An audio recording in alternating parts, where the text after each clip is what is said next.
आज world brain day के अवसर पे मैं आपको मैसेज देना चाहता हूँ कि ब्रेन डिसऑर्डर्स को हम लोग को सीरियसली लेना चाहिए, जिसमें कि ब्रेन अटैक सबसे सीरियस और इम्पॉर्टेंट ब्रेन डिसऑर्डर है।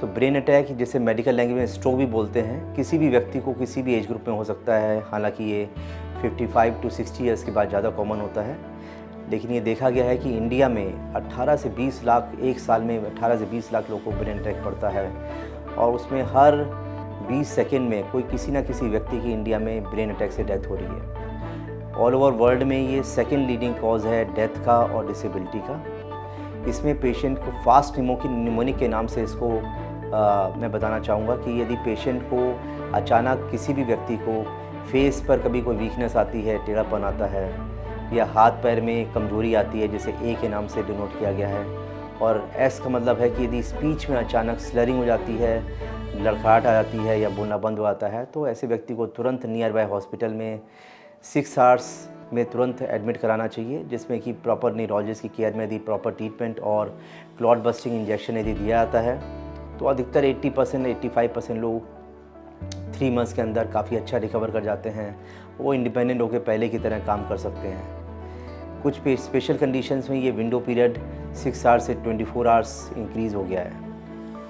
इसके अलावा जिसको भी ब्रेन अटैक पड़ता है उसमें कि रिस्क फैक्टर जैसे ब्लड प्रेशर का बढ़ा होना, शुगर का बढ़ना, ओबेसिटी होना, कोलेस्ट्रॉल का प्रॉब्लम होना, स्मोकिंग, सिगरेट, अल्कोहल, इन सब चीज़ों का ध्यान में रखना चाहिए। यदि ये सब चीज़ें हैं तो इनका न्यूरोलॉजिस्ट की केयर में इनका कंट्रोल करना चाहिए।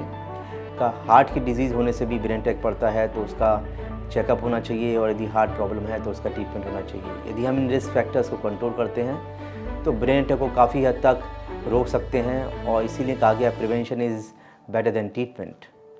लेकिन यदि किसी को हो जाता है तो यदि हम टाइमली पेशेंट को उस within 6 hours near by centre ले जाते हैं तो तब भी हम ब्रेन को रोक सकते, डैमेज होने से रोक सकते हैं।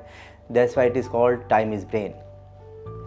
यदि हम इसके अलावा काफ़ी नई रिसर्चेस, काफ़ी नए ट्रीटमेंट ऑप्शंस आ रहे हैं।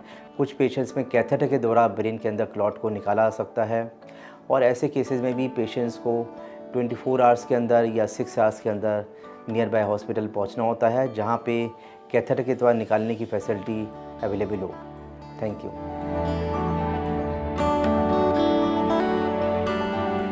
Subscribe to our YouTube channel and press the bell icon to get the latest healthcare updates.